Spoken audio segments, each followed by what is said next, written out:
Hello, and welcome to Movie Face Off.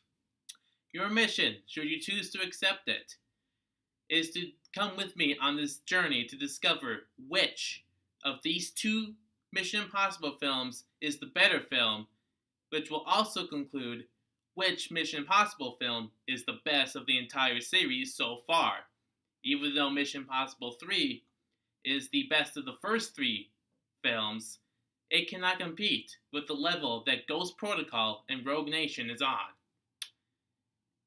And welcome to Movie Face Off.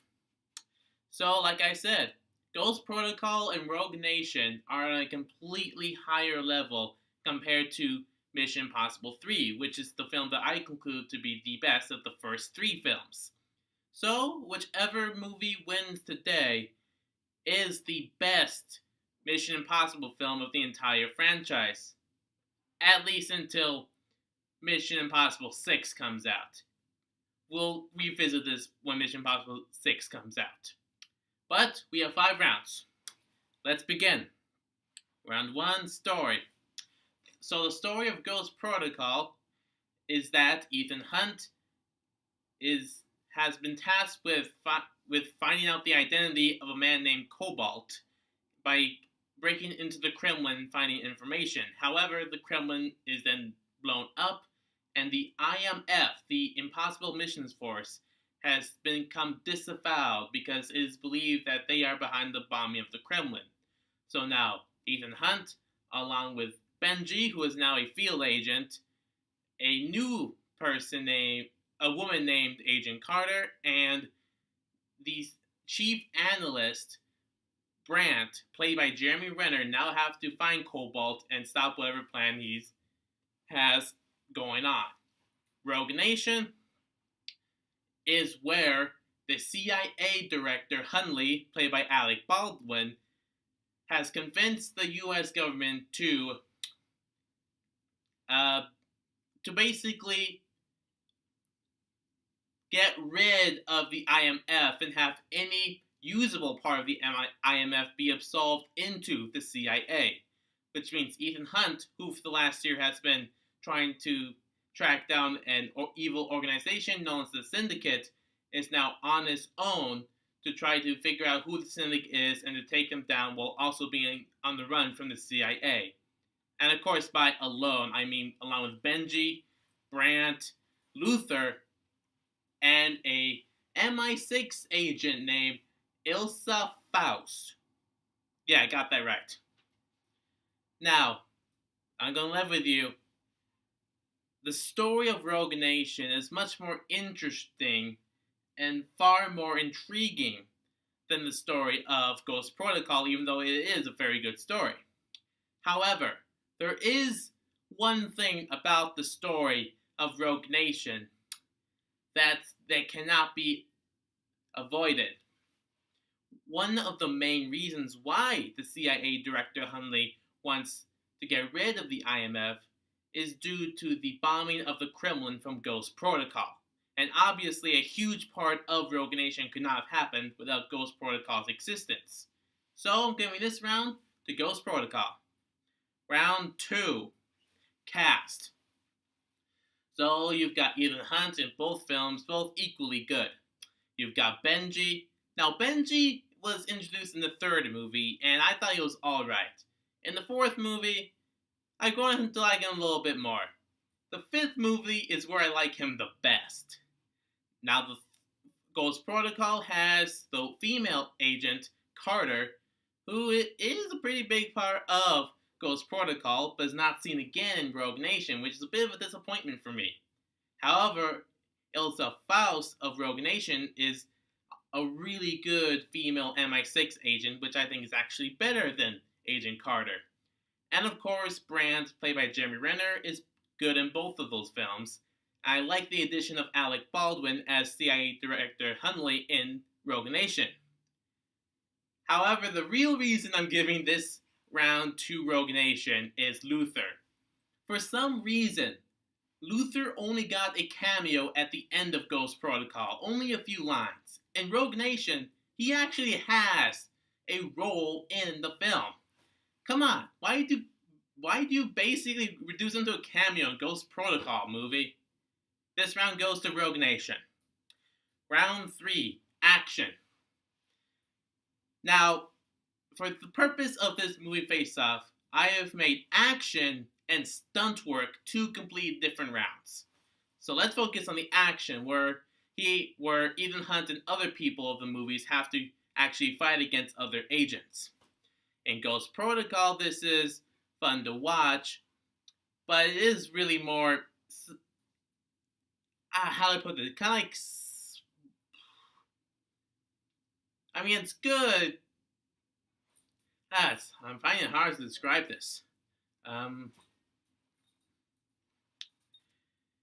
have a feeling that Ghost Protocol's action could have been a little bit more. Do you get what I'm saying? Rogue Nation, the action is very exciting to watch with motorcycle chases and other stuff. Oh, and in Ghost Protocol, no wait, that's more of a stunt. So yeah, this round goes to Rogue Nation. Now, round 4, stunt. This is where it's different. Stunts is not when characters have to fight against each other. That'll be action. Stunts is when Tom Cruise, who does his own stunts, does something incredibly crazy and stupid but also awesome at the same time.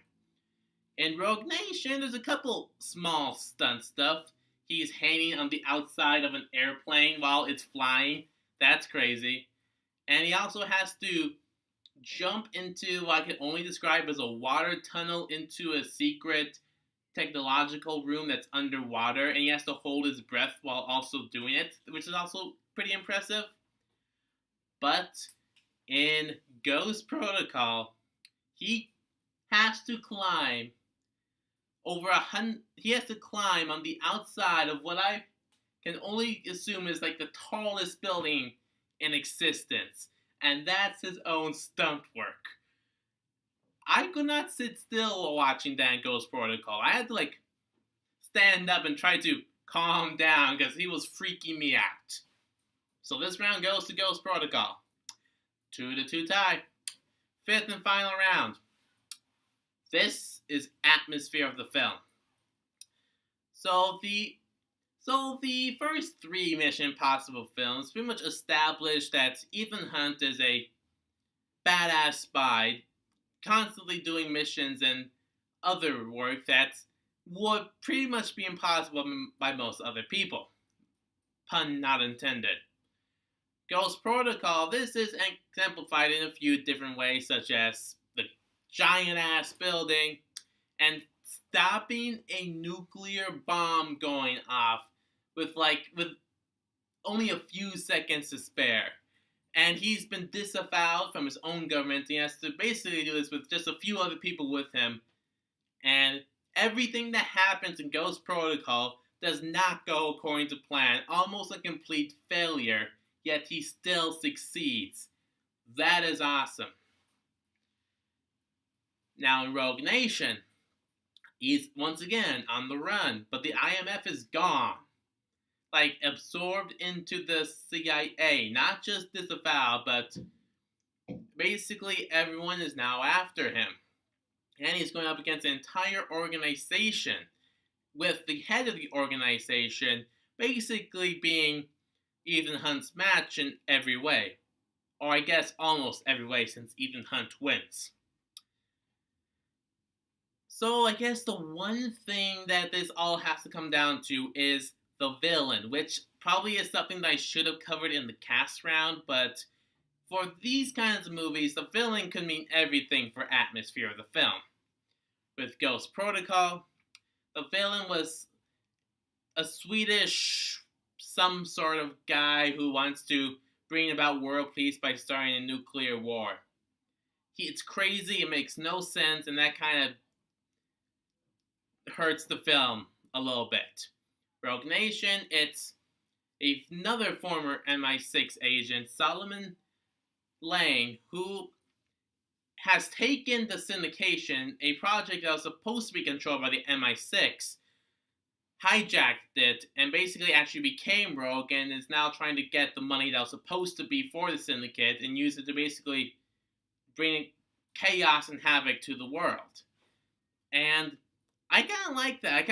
I like Solomon Lane a lot. We actually have screen time with him, and he just is a lot more interesting than the villain of the fourth film. I know this is weird, seeing how this is supposed to determine which film has the best atmosphere to focus on the villain, but it's Mission Impossible. Everything must feel right. So, the round and the movie Face Off goes to Mission Impossible Rogue Nation. So, if you've been keeping track of what I've been saying, the best Mission Impossible film as of right now is Rogue Nation, followed by Ghost Protocol, followed by Mission Impossible 3, followed by Mission Impossible, the original film, and then finally Mission Impossible 2. So there you have it. Rogue Nation is the better of the two films and the best of the franchise. We'll revisit this once Mission Impossible Fallout comes out. Leave your comments down below, like, comment, subscribe, and once this video has reached its end, this entire thing will self-destruct in 5 seconds. See you next time.